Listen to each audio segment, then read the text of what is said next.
While the most impressive pictures we've seen so far have been of those big waves crashing against the beaches in our coastal communities, while the effect of Sandy's storm surge is also taking an effect on tidal rivers like the Pocomoke here in Worcester County. Water is rising rapidly, already threatening to cover roadways and bridges like the Porter's Crossing Bridge here between Newark and Snow Hill.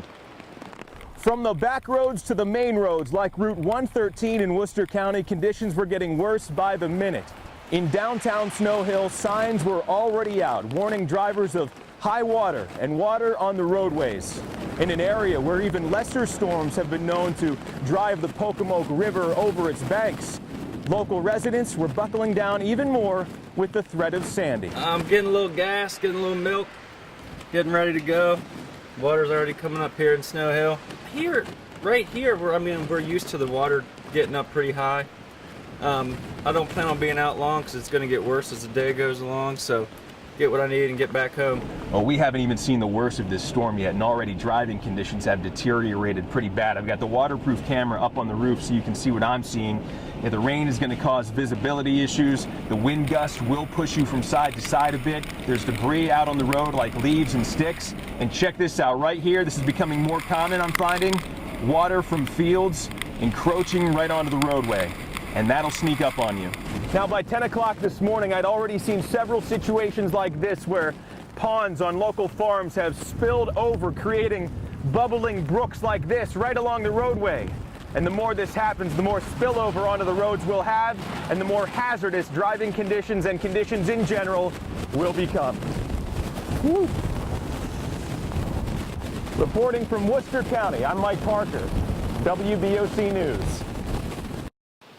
Well, I'm here at the Porter's Crossing Bridge in Worcester County, which sits between Newark to the north and Snow Hill to the south. Definitely not one of the biggest bridges as far as traffic volume goes, but a really well-known landmark, especially to local fishermen. And if you remember, we were here yesterday when we saw, prior to Sandy's landfall, that the Pocomoke River was slowly beginning to rise.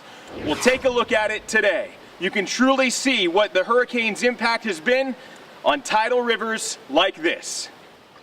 Amazingly, the bridge itself isn't covered by water, but on the roadway on either side of it for hundreds of yards, you'll find depths of up to 3 feet. Now, this is like boat depth water, meaning you could drive a boat in it. Take a look. Got my waders on, and the tide has been rising so quick I wasn't actually sure. I was kind of worried if I parked my car far enough from the water so that if in case the tide was rising, it'd still be there when I got back. Luckily, it's still there.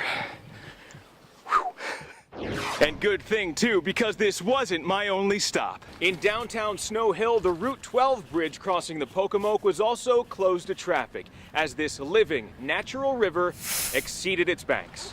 These are my special rain boots that I like to make. These are the redneck engineering rain boots. And for those out enjoying their newest piece of local history, it was also a chance to cure some cabin fever. We don't have any power. I mean, I feel like we're quite literally like living on the river, like they say Snow Hill is. But it's crazy out here. But there's nothing better to do, so I guess we just thought we'd play in it. And while the tide will eventually drop and bridges like the one here at Porter's Crossing will eventually reopen to traffic, with downed trees like this one now up and down the Pocomoke, the impact on people who enjoy rivers like this recreationally for activities like kayaking and fishing is yet to be felt. And it could be a very long time until things are back to normal. Reporting in Worcester County, I'm Mike Parker, WBOC News. So for now, I'm going to have to be your eyes out here, as earlier today I got some exclusive access riding along with the National Park Service as we assess just how Hurricane Sandy has impacted this beloved natural island. For the first time since Sandy made landfall, on Wednesday, authorized vehicles were allowed to cross the Verrazano Bridge, leading onto Assateague. Well, in terms of the road here, not bad. Rachel Dagnott with the National Park Service was also assessing the storm's impact for the first time and made it clear that on a natural island, what happens after a natural event like Sandy isn't all to be considered damage. When we talk about the island, we're talking about changes that we expect to occur, impacts that change the environment.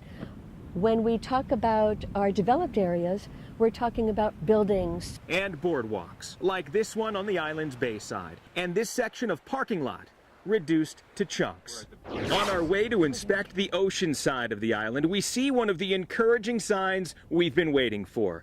Resilient wildlife, like this white-tailed deer, have weathered the storm, as have the herd of wild horses so dear to so many. The horses have been here for 300 years. They've not only survived that period, they have thrived during that period. It will take some time to determine where each of the bands is and what's occurred while we've been gone. On the coast, white sand has been blown from the surface, leaving heavier black grains in its place. And what looks like a seashell scavenging paradise also bears its scars. Years ago, someone with very good intentions strapped together a bunch of old car tires to form an artificial reef offshore. Well, nature had other plans. And you can see there are now hundreds of these old tires that have come to rest on the beach. While it could take weeks to clean up trash and debris from beaches and roads, Sandy's impact on Assateague isn't as bad as perhaps it could have been. And portions of the state park are set to reopen Thursday morning, with the national park on schedule for a noontime Friday reopening. Reporting from Assateague Island in Worcester County, I'm Mike Parker, WBOC News. Well, here in Ocean Pines in Worcester County, there are thousands of homes packed tightly together within just a few square miles, and right across the bay from Ocean City, Maryland. Well, today the bay and the ocean kind of become one. And for those who get out of this with little or no damage, well, they'll consider themselves the lucky ones.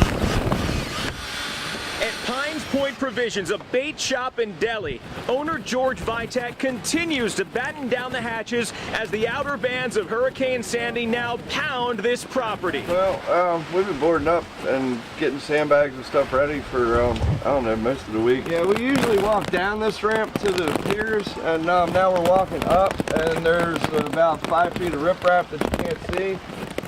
There's usually about 150 boats in here also, but we've done our best to get as many as we could out. Meanwhile, the conditions continue to deteriorate at the large pond at the entrance to South Ocean Pines, and the warning not to feed the geese seems almost comical. All right, we're driving through Ocean Pines right now, kind of right in the middle of things here, near the Ocean Pines Country Club, and as I make this corner here, I can hardly believe what I'm seeing. I'm not talking about the debris on the road. This is hole number 11. Oh my goodness. Now that is a water hazard. And if you were looking for improvement on hole number 12, look again. Debris like leaves and branches cover the road for miles as you snake through this Worcester County community, as Hurricane Sandy continues to flex her muscles, pushing the bay further and further into backyards like this. And here in the South Point community of Ocean Pines, million-dollar homes on the water are now in danger of being completely surrounded by water. And for the property owners who are left here to stick it out, well, they can only hope for the best as Hurricane Sandy continues to strengthen. Reporting from Ocean Pines in Worcester County, I'm Mike Parker, WBOC News.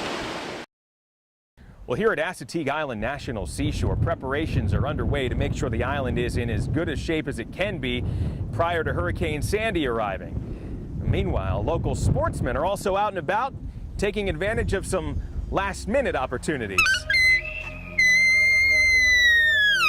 Well, I spent the morning hunting alongside my friend Chief Ranger Ted Morlock here at Assateague Island National Seashore. Currently, the island is hosting a muzzleloader hunt for both sika and white-tailed deer, which is scheduled to run through next Saturday. But you guessed it, with Hurricane Sandy, its winds and its rain on the way, well, this hunt is being cut short. Sandy's unfortunately going to close the beach here tonight, essentially. We'll have to close it because we expect overwash to begin this afternoon tonight. And when we get reopened, we're not sure, but it sounds like from the predictions it's going to be a few days. So, you know, it's muzzleloader season. They only get a week, and it'll be a good chunk of that week's going to be taken up by Sandy. Even though Ted and I weren't successful with the deer here on Assateague this morning, on our way back to the ranger station, we noticed that we weren't alone. Other sportsmen, surf fishermen, were out and about trying to squeeze in some last-minute fun. Try to catch some fish before they kick us off. And as we headed back to the check-in station, we found that some other deer hunters were successful in squeezing in this last-minute hunt. Well, we were going to be here all week, and we got chased out of here by the hurricane, so today's our last day, and we'll head home tomorrow. So there's not much we could do about the weather. Now, hopefully, the island will be able to reopen sometime in the next few days after the storm passes through. And if so, muzzleloader hunters will still get a chance to come out here through the end of this season next Saturday. If not, well, it just means there will be more deer here to harvest during the shotgun season in November and the bonus hunt in January. Reporting from Assateague Island National Seashore in Worcester County, I'm Mike Parker, reminding you to get outdoors, Delmarva. Well, right now, the road leading into Assateague Island State Park and National Seashore looks something like this. Big downed trees and park rangers at the entrance telling people to turn around. Evidence from Hurricane Sandy's damaging winds can be seen about a half-mile away from the park entrance along Assateague Road, where crews were busy on Tuesday morning cleaning up tree debris and fixing power lines. Yeah, park's closed. It's going to be closed for a definite period of time here. Meanwhile, the park remains completely closed off to the public, and only authorized personnel is able to get through orange barriers at the discretion of the park rangers standing guard. Well, right now we're in the phase where we're going to have to go in and assess exactly what's occurred. But before we can do that, the Verrazano Bridge, which is directly behind me there, we really need to get that certified by engineers to make sure it's safe to cross. We do not need to run the risk of injuring anybody just to assess the island. The island's been there for thousands of years. It'll be there for quite a long time more, and we're not willing to run the risk of anybody going over that bridge until it's certified. Now, while the island remains closed, National Park officials say they understand people are curious. They want to know how the island held up during the storm. And of course, they're concerned about the wild pony population and other wildlife over on Assateague. Well, the wild horses of Assateague Island, I mean, when something like this happens, they just find a good place to hunker down. And it's been my experience that they've held it out just fine. Hoping for the best. Hoping for the best. Now, National Park officials say they understand people are curious about how the island held up during the storm, and of course they're concerned about the wildlife, including the pony population. But they do say this: understand Assateague is designed to be a natural island, and while devastating, there's nothing more natural than what just happened with Hurricane Sandy. Reporting from Assateague Island in Worcester County, I'm Mike Parker, WBOC News.